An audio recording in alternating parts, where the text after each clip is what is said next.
போலி மருத்துவ காரணங்கள் கூறி தேர்தல் பணிகளை புறக்கணிக்க கூடாது என்று ஆசிரியர்களை கல்வித்துறை அதிகாரிகள் எச்சரித்துள்ளனர்.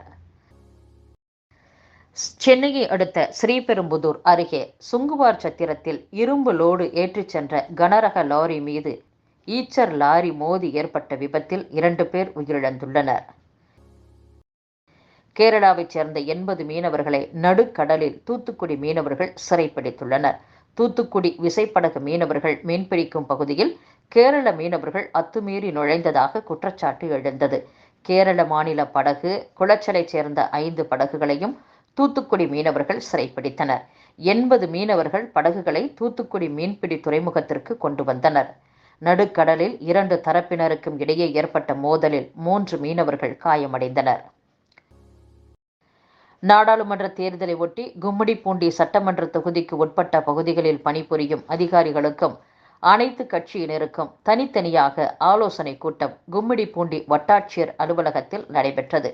இந்த ஆலோசனை கூட்டத்திற்கு உதவி தேர்தல் நடத்தும் அலுவலரும் தனி துணை ஆட்சியருமான கணேஷ் பங்கேற்று தேர்தல் அதிகாரிகளின் பணிகள் குறித்து விளக்கினார். தேர்தல் நடத்தை விதிகள் அமலில் உள்ள நிலையில் பறக்கும் படை அதிகாரிகள் தீவிர வாகன சோதனையில் ஈடுபட்டு வருகின்றனர். சந்தேகப்படும்படியான வகையில் பொருட்களோ கணக்கில் வராத பணமோ எடுத்துச் சென்றால் அவற்றை பறிமுதல் செய்து நடவடிக்கை எடுத்து வருகின்றனர். சென்னையை அடுத்த புழல் கதிர்வேடு சுற்றுவட்டார பகுதிகளில் உள்ள தெருக்களின் பெயர் பலகைகளை புதுப்பிக்க வேண்டும் என்று சமூக ஆர்வலர்கள் கோரிக்கை விடுத்துள்ளனர். தமிழக ஆந்திர எல்லையோர பகுதிகளில் 10 இடங்களில் கூடுதலாக சோதனை சாவடி அமைக்கப்பட்டுள்ளதாக மாவட்ட எஸ்பி தெரிவித்துள்ளார். 2024 நாடாளுமன்ற தேர்தலை ஒட்டி தமிழக ஆந்திர எல்லையோர பகுதிகளில் மாவட்ட எஸ்பி சீனிவாச பெருமாள் உத்தரவின் பேரில் மாவட்டத்தில் உள்ள திருவள்ளூர், திருத்தணி, ஊத்துக்கோட்டை, கும்மிடிப்பூண்டி ஆகிய கோட்டத்தில் உள்ள 22 காவல் நிலையங்களில் தீவிர கண்காணிப்பு பணி நடைபெற்று வருகிறது. கல்பாக்கம் அணுமின் நிலையம் செல்லும் சாலையில் கழிவுநீர் கால்வாய் அடைப்பை அகற்ற கோரி பொதுமக்கள் திடீர் சாலை மறியல் போராட்டத்தில் ஈடுபட்ட சம்பவம் பரபரப்பை ஏற்படுத்தியுள்ளது.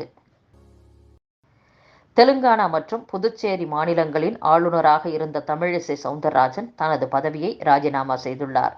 இதனால் அவர் நாடாளுமன்ற தேர்தலில் போட்டியிடுவார் என்று பேசப்பட்டது. இந்நிலையில் வட சென்னை அல்லது தென் சென்னையில் அவர் போட்டியிடலாம் என்றும் கூறப்படுகிறது. ஆரப்பாக்கம் சாலையில் பெண்கள் மாவட்ட ஆட்சியர் அலுவலகத்தை முற்றுகையிட்டு போராட்டத்தில் ஈடுபட்டதால் பெரும் பரபரப்பு நிலவியது.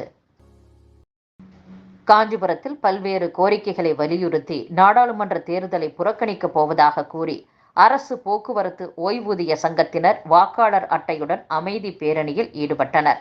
இந்த சம்பவத்தால் அங்கு சிறிது நேரம் பரபரப்பு நிலவியது. செங்கல்பட்டு மாவட்டம் மதுராந்தகத்தில் நடைபெற்ற கட்டுமான தொழிலாளர்கள் சங்க மாநில செயற்குழு கூட்டத்தில் கட்டுமான தொழிலில் ஈடுபட்டுள்ள பெண்கள் மற்றும் அவர்களின் குடும்பங்கள் முன்னேற தேசியமயமாக்கப்பட்ட வங்கிகளில் கடனுதவி பெற நடவடிக்கை எடுக்க சங்கத்தின் மூலம் அனைத்து முயற்சிகளும் மேற்கொள்ளும் என்பன உள்ளிட்ட பல்வேறு தீர்மானங்கள் நிறைவேற்றப்பட்டன. காஞ்சிபுரம் கட்டவாக்கத்தில் வாக்களிக்க வர முடியாத முதியோர்கள், ஊனமுற்றோர்களுக்கு வாக்களிக்க விண்ணப்ப படிவங்களை காஞ்சிபுரம் மாவட்ட ஆட்சியர் கலைச்செல்வி மோகன் அவர்களின் வீட்டிற்கே நேரில் சென்று வழங்கினார். மதுராந்தகம் தேசிய நெடுஞ்சாலை ஓரங்களில் லாரிகளை நிறுத்தக்கூடாது என்று டிரைவர்களுக்கு மதுராந்தகம் போக்குவரத்து ஆய்வாளர் மணிமாறன் அறிவுரை வழங்கியுள்ளார்.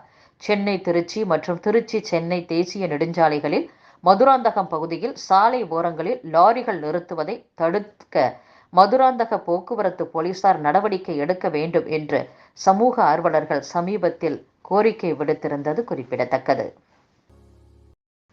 டாக்டர் தமிழிசை சவுந்தரராஜன் ராஜினாமா செய்ததை அடுத்து ஜார்க்கண்ட் மாநில ஆளுநர் CP ராதாகிருஷ்ணனுக்கு தெலுங்கானா, புதுச்சேரி ஆளுநர் பொறுப்பை கூடுதலாக வழங்கி குடியரசுத் தலைவர் திரௌபதி முர்மு உத்தரவிட்டுள்ளார். பெண்களின் சக்திதான் எனக்கு பாதுகாப்பு, அதற்காகவே பெண்களை முன்னேற்றும் பல்வேறு திட்டங்களை கொண்டு வருகிறோம் என்று சேலத்தில் நடந்த தேர்தல் பிரச்சார கூட்டத்தில் பிரதமர் மோடி பேசியுள்ளார். தனியார் நிறுவனத்தின் அக்னிகுல் என்ற ராக்கெட் மார்ச் 22ஆம் தேதி விண்ணில் செலுத்தப்பட உள்ளது. அமெரிக்காவுக்கான இந்திய தூதராக பணியாற்றிய தரண்ஜித் சிங் சந்து கடந்த ஜனவரி மாதம் அந்த பதவியில் இருந்து ஓய்வு பெற்ற நிலையில் அவர் பாஜகவில் இணைந்துள்ளார். உச்சநீதிமன்ற கண்காணிப்பில் நாடாளுமன்ற தேர்தலை நடத்த வேண்டும் என்று திரிணாமுல் காங்கிரஸ் வலியுறுத்தியுள்ளது. இந்திய தேர்தல் ஆணையம் போன்ற அமைப்புகளை பாஜக தனது கைப்பாவை போல் வைத்துள்ளதாகவும் திரிணாமுல் காங்கிரஸைச் சேர்ந்த டெரிக் ஓபிரையன் தெரிவித்துள்ளார். பெங்களூருவில் தனியார் பள்ளியில் கிடந்த ஜெலட்டின் குச்சிகளால் பரபரப்பு ஏற்பட்டுள்ளது. ஹோட்டல் குண்டுவெடிப்பு சம்பவத்தின் பரபரப்பு ஓய்வதற்குள் பெங்களூருவில் தனியார் பள்ளியில் ஜெலட்டின் குச்சிகள் கண்டெடுக்கப்பட்ட சம்பவம் பீதியை ஏற்படுத்தியுள்ளது. நாடாளுமன்ற தேர்தல் அறிவிப்பு வெளியானதன் எதிரொலியாக யுபிஎஸ்சி முதன்மை தேர்வு ஒத்திவைக்கப்பட்டுள்ளது. யுபிஎஸ்சி சிவில் சர்வீஸ் முதன்மை தேர்வு மே 26ஆம் தேதி நடத்திட திட்டமிடப்பட்டிருந்தது. மகாராஷ்டிரா மாநிலத்தில் போலீசாருடனான மோதலில் 4 நக்சலைட்டுகள் சுட்டுக் கொல்லப்பட்டுள்ளதாக தகவல் வெளியாகியுள்ளது.